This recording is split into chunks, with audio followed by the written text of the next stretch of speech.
Hello दोस्तों, आप सभी लोगों का स्वागत है स्टडी विद राजा साहब पर। मैं परवीन सिंह आप सभी लोगों के साथ में। जैसा कि आप सभी लोग जानते हैं, लगातार हम यूपी टीजीटी के लिए मैथ्स की क्लासेस लेकर के आ रहे हैं। और यूपी टीजीटी की मैथ्स के क्लासेस के अंतर्गत अगर आप लोगों ने देखा हो तो हमने प्लेलिस्ट के अंतर्गत त्रिकोणमिति टॉपिक को जो है कंप्लीट कर लिया था। उसके बाद में हमने स्टार्ट किया था समांतर श्रेणी यानी अर्थमेटिक प्रोग्रेशन। आज हम पढ़ने वाले हैं अर्थमेटिक प्रोग्रेशन के अंदर ही उससे रिलेटेड कुछ इंपॉर्टेंट क्वेश्चंस के बारे में, क्योंकि कल हमने फर्स्ट क्लास के अंदर ये सीख लिया था कि उसमें कौन कौन से फॉर्मूलाज वगैरह यूज होते हैं और कैसे एक दो क्वेश्चन करके बता भी दिया था कि कैसे उन फॉर्मूलाज का आप यूज करोगे। लेकिन आज हम पढ़ने वाले हैं और भी ज़्यादा इंपॉर्टेंट जो भी क्वेश्चंस हैं उनके बारे में। तो पहला क्वेश्चन हमारे सामने है कि in an AP if A2 A5 minus A3 is equal to 10 है और A2 plus A9 is equal to 17 है, then find first term and common difference। CD का मतलब है कॉमन डिफरेंस और फर्स्ट टर्म का मतलब है A आपको फाइंड आउट करना है। तो जैसे ही ये आता है तो आपके पास देखिएगा सबसे पहले क्या है, A2 plus A5 minus A3 is equal to 10। ठीक है, हम A2 को क्या लिख सकते हैं, तो आप मुझे बताइए कि मैंने आपको ये सिखाया था ना कि AN बराबर होता है A plus N minus 1 into D। ये होता है या नहीं, ये बताया था ना कि AN इज इक्वल टू होता है A plus N minus 1 into D।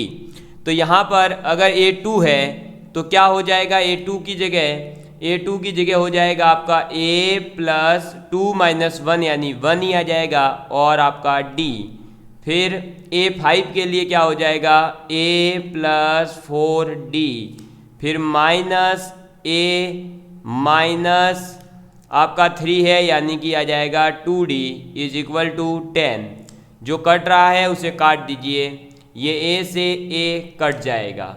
ठीक है, चलिए अब बचा क्या, देखो A और ये है D प्लस 4D यानी 5D माइनस 2D यानी प्लस का 3D।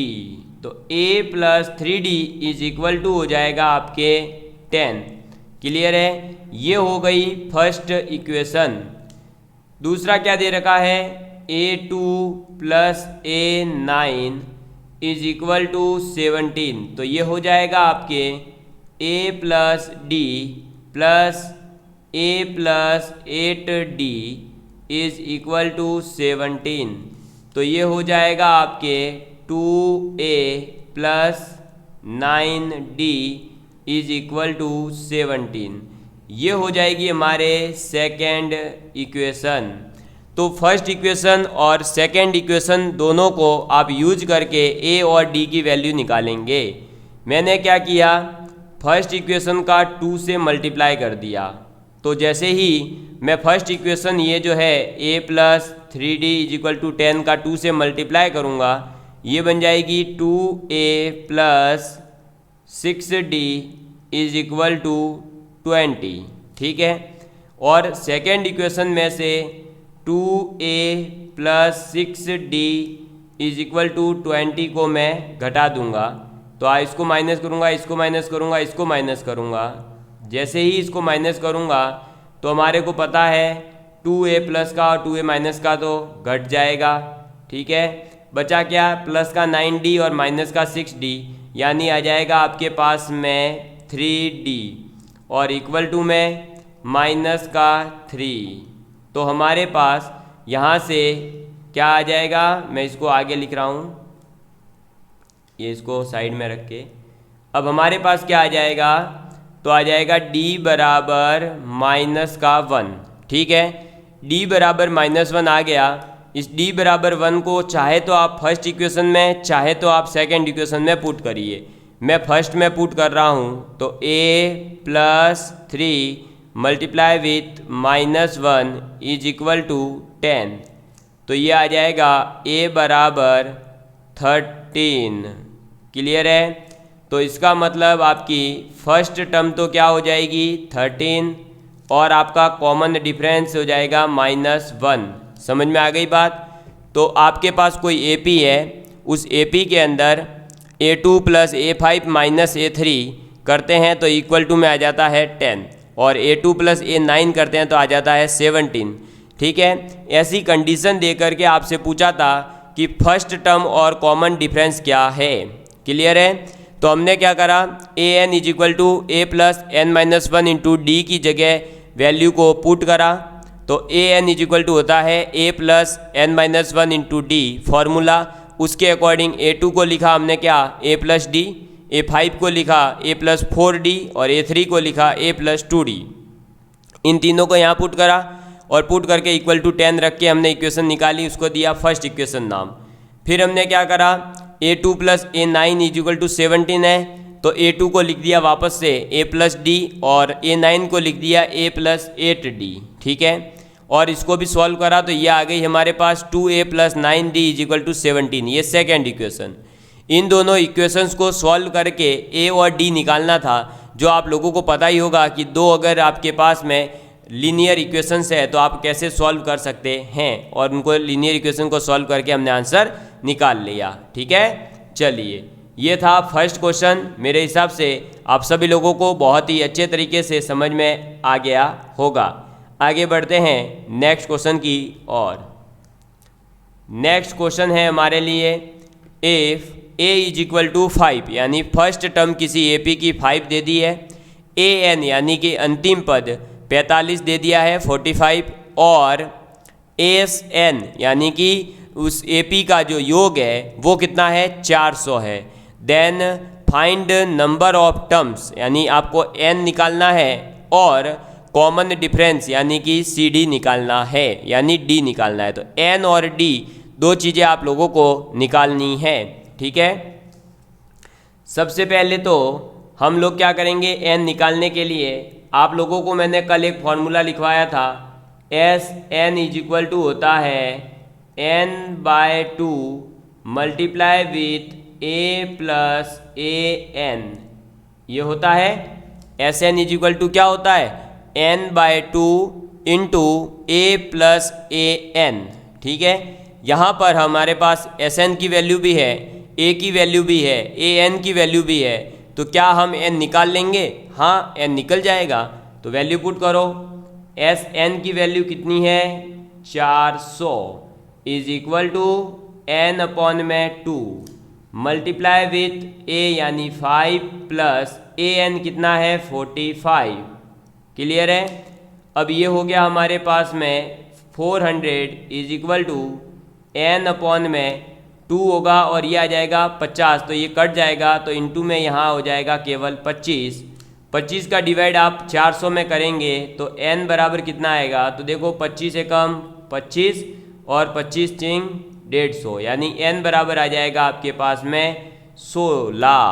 आप डिवाइड करके देख लेना, 5 से करोगे तो देखो भाई 50 25 और 5 अट्टे 40 यानी 80, और आपको भी पता होगा 18 सॉरी जो है 5 अट्टे 40, अच्छा 18 तो नहीं आएगा, कहीं 18 आ रहा है, चेक करो एक बार।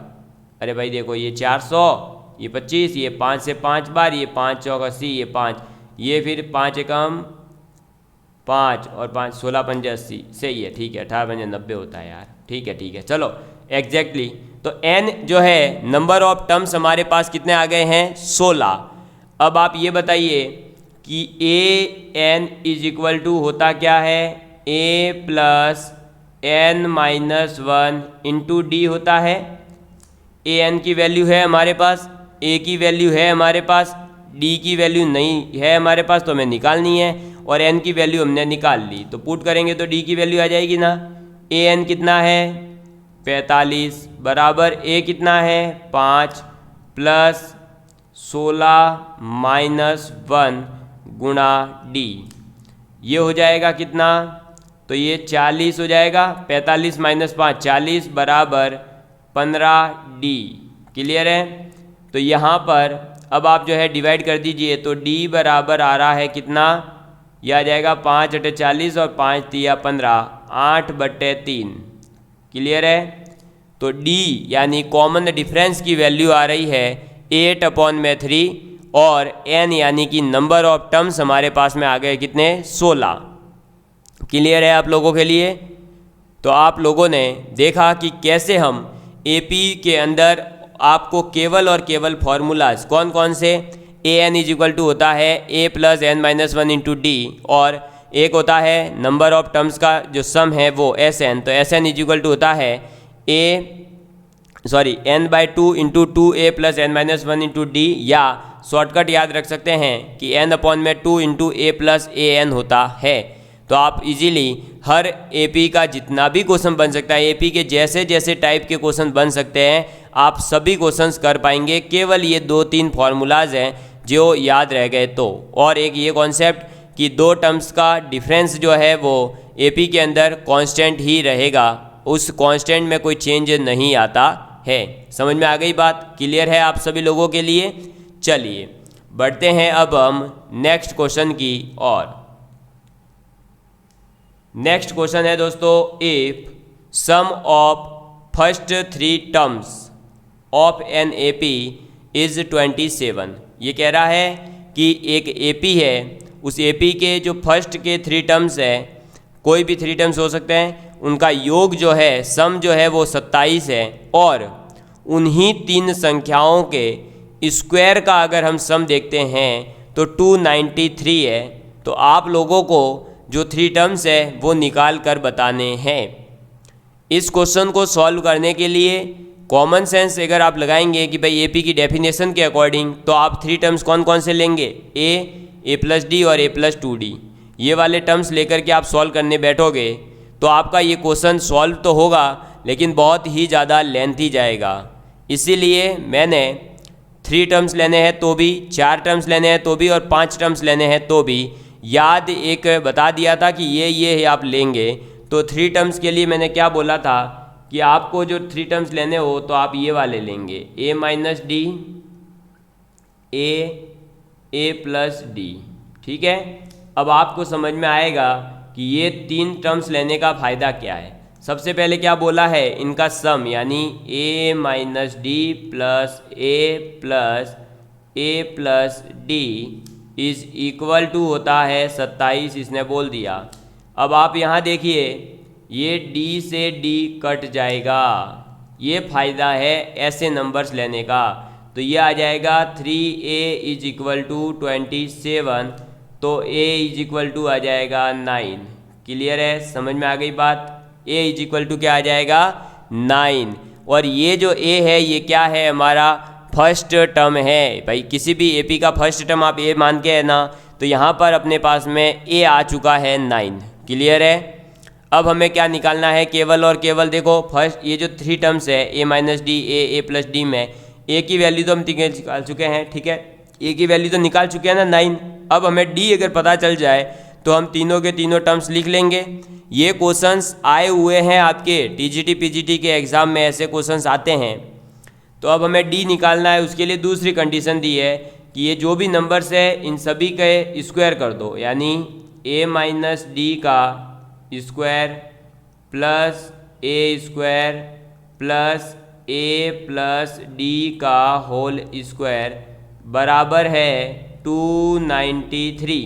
ठीक है, आप इनको ऐड कर दो तो देखो भाई, ये जो ए स्क्वायर है ये वाला मिडल वाला, ये तो साइड में ही रहेगा। अब a माइनस डी को आप क्या लिख सकते हैं, A square minus 2ad plus D square, और a प्लस डी को क्या लिखेंगे, A square plus 2ad plus D square बराबर 293। अब इसमें जो कट रहा है उसको काट दो, ये माइनस का 2ad, ये माइनस का प्लस का 2ad गया। ठीक है, अब ए स्क्वायर कितने हुए, 3a स्क्वायर, ये आ गया। फिर अपने पास में डी स्क्वायर और ये डी स्क्वायर यानी प्लस का 2d स्क्वायर बराबर कितना है, 293, ये हो जाएगा। अब हम इसके अंदर देखते हैं, आप एक सेकेंड इसका मैं पार्टीशन कर देता हूँ।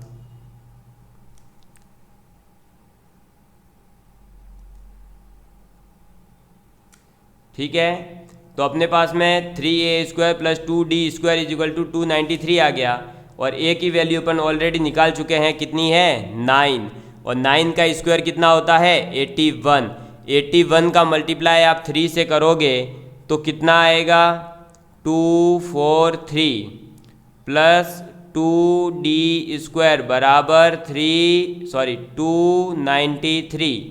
तो यहाँ आपके पास आ जाएगा 2d² बराबर 293 माइनस 243, तो आ जाएगा 50। तो d² बराबर आ जाएगा 25, तो d बराबर आ जाएगा प्लस माइनस के 5। ठीक है, तो a की वैल्यू आ गई है अपने पास में 9 और d की वैल्यू आ गई है अपने पास में प्लस माइनस 5। तो अगर आप d बराबर प्लस 5 लेंगे तो ये कैसी AP होगी, इंक्रीजिंग AP हो जाएगी, इंक्रीजिंग AP। और इंक्रीजिंग AP इसका मतलब पहले हो जाएगा 9 प्लस, देखो इधर है 9 माइनस 5 यानी कि 4, फिर 9 और फिर 9 प्लस 5 यानी 14। और अगर हमने ले लिया d = -5 तो ये हो जाएगी डिक्रीजिंग, कैसी हो जाएगी, डिक्रीजिंग AP। और डिक्रीजिंग AP मतलब A माइनस ऑफ -5 यानी कि प्लस, तो ये हो जाएगा 14, फिर ये 9, फिर ये 4। तो इंक्रीजिंग में तो क्या है कि पद बढ़ रहे हैं, पहला पद 4 है, फिर बढ़ा तो 9 हुआ, फिर बढ़ के 14 हो गया। लेकिन डिक्रीजिंग में क्या हो जाएगा, पहला पद है 14, फिर घट के हुआ 9, फिर और घट के हो जाएगा 4। समझ में आई बात, क्लियर है आप सभी लोगों के लिए। तो कुछ भी नहीं करना था, 3 टर्म्स को जो एज्यूम सही कर लेगा उसके लिए तो ये क्वेश्चन सही था। जो अगर आपने a प्लस d और a प्लस 2d मान के करा तो ये बहुत ही ज़्यादा कॉम्प्लिकेटेड और लंबा क्वेश्चन बन जाएगा, जबकि आंसर तो सिर्फ इतना सा ही आने वाला है लास्ट में भी। ठीक है, समझ में आ गई बात। चलिए आगे बढ़ते हैं। नेक्स्ट क्वेश्चन है, इन एन AP, एक AP के अंदर TP बराबर में तो है Q और TQ बराबर में है P, तो आपको Rth टर्म जो होगी वो निकालनी है। TP, या आपको मैंने बताया था कि आप अंतिम पद को AN या फिर TN से रिप्रेजेंट कर सकते हैं। तो TP लिखने का मतलब है क्या दोस्तों, तो TP लिखने का मतलब है A plus P minus 1 into D बराबर में Q। ऐसे ही TQ लिखने का मतलब है A plus Q minus 1 into D बराबर में आ जाएगा P। क्लियर है। अब पहली और दूसरी इक्वेशन जो बन रही है ये हमारे सामने पहली और ये हो जाएगी दूसरी। पहली दूसरी को घटाएंगे तो देखो A से A तो ये माइनस और ये भी माइनस, तो आप जैसे ही घटाएंगे ये A से A उड़ जाएगा, जो बचेगा वो लिख लो, क्या बचेगा, P माइनस 1 गुणा D माइनस Q माइनस 1 गुणा D बराबर में क्या आ जाएगा दोस्तों, Q माइनस P। यहाँ पर आप D कॉमन लेंगे तो ये तो बचेगा Q माइनस P और ये नीचे क्या आ जाएगा, तो ये आ जाएगा P minus 1 minus Q plus 1। ठीक है, ये प्लस 1 और माइनस 1 हो जाएंगे कट के टाई टाई फिश। जैसे ही ये कटेंगे तो ये बचेगा Q माइनस P अपॉन में P माइनस Q। मैं जैसे ही माइनस कॉमन लेता हूँ तो D बराबर आ जाएगा माइनस का 1। कितना आ जाएगा, D बराबर माइनस का 1 आ जाएगा। समझ में आई बात, क्लियर है आप सभी लोगों के लिए कि आपके पास में D बराबर कितना आएगा, माइनस का 1 आ जाएगा। ठीक है, कॉमन डिफरेंस कितना आएगा, माइनस 1। तो पहले हमने D निकाल लिया, अब हम A निकालेंगे। तो A बराबर क्या होगा, फर्स्ट टर्म से अगर हम लिखें तो Q माइनस P माइनस 1 गुणा माइनस का 1, तो ये हो जाएगा Q, फिर ये माइनस माइनस प्लस P और ये माइनस माइनस प्लस और माइनस 1, तो ये आ गया हमारे पास में A। ठीक है, ये आ गया हमारे पास में क्या, A। तो A हमारे पास आ गया फर्स्ट टर्म और D आ गया हमारे पास कॉमन डिफरेंस। अब अगर हमें rth टर्म लिखनी है तो ए आर बराबर क्या हो जाएगा, ए प्लस आर माइनस 1 गुणा डी। तो ए की वैल्यू कितनी है, Q plus P minus 1 plus R minus 1 गुणा माइनस 1। इसको सॉल्व करेंगे तो बनेगा क्यू प्लस पी माइनस 1, ये माइनस का आर और ये माइनस माइनस प्लस का 1, ये माइनस का 1 ये प्लस का 1 कट के टाई टाई फिश। तो हमारे पास में ए आर यानी rth टर्म आ जाएगी Q plus P minus R. समझ में आई बात? तो ये चीज़ आपको याद रखनी है। क्यों याद रखनी है? अगर सपोज करिए आपके पास क्वेश्चन आ जाए कि किसी एपी का थर्ड टर्म है 5 और उसी एपी का फिफ्थ टर्म है 3, तो 3 का फिफ्थ का 3, और आपसे कोई भी पद अगर पूछा है, सपोज करिए 10वां पद पूछा है, तो आप क्या करेंगे कि जो आपका 3 है यानी कि आपके जो भी थर्ड पद है और 5वां पद है, तो 3 + 5 - 10 यानी -2, तो आज जो आपका 10वां पद होगा उस एपी का वो हो जाएगा -2। तो ऐसे आप डायरेक्ट ये जो रिलेशन आया है इस रिलेशन का यूज कर सकते हो। समझ में आई बात? क्लियर है आप सभी लोगों के लिए? मुझे नहीं लगता है अब किसी प्रकार का आपके मन में इस क्वेश्चन को लेकर के कोई डाउट रहा होगा। क्लियर है ना? तो ये जो दोस्तों आपको मैंने अभी क्वेश्चंस बताए हैं, ये सभी क्वेश्चंस बहुत ही ज़्यादा इम्पॉर्टेंट है, बहुत ही ज़्यादा यूजफुल है, आप लोगों के लिए काम आने वाले हैं। डायरेक्ट एग्ज़ाम में क्वेश्चन इनसे मिलने वाले हैं। ठीक है, चलिए तो आप इसको जो है नोट डाउन कर लीजिए। ठीक है दोस्तों, तो आप सभी लोगों ने आज का ये वीडियो लेक्चर एंजॉय किया होगा, और अगर आप लोगों को मज़ा आया है तो प्लीज़ ज़्यादा से ज़्यादा लोगों तक इस वीडियो को शेयर करिएगा और अपने दोस्तों को बताइए कि यूपी टीजीटी मैथ्स की classes complete free of cost study with Raja Sahab channel पर करवाई जा रही है। आप सभी लोग पूरे यूपी के अंदर इस वीडियो को पहुंचाने का कार्य करें, और हम जो फ्री एजुकेशन आप लोगों के लिए लेकर के आ रहे हैं, तो इस फ्री एजुकेशन का लाभ सभी दोस्तों तक आपका पहुँचाना आपका फ़र्ज बनता है। और हमें भी जब व्यूज़ वगैरह आते हैं तो हमें भी मोटिवेशन मिलता है, आपके कमेंट देख करके हमें भी बहुत एक अच्छा लगता है। हमें भी लगता है कि हम कुछ न कुछ आज के जो समाज के लिए कुछ न कुछ अच्छा कर रहे हैं। तो प्लीज़ आप ज़्यादा से ज़्यादा लोगों तक इस वीडियो को पहुंचाइए और अपना प्यार इसी तरह बनाए रखिएगा। Love you all of you, take care and please share with your friends. Bye bye दोस्तों।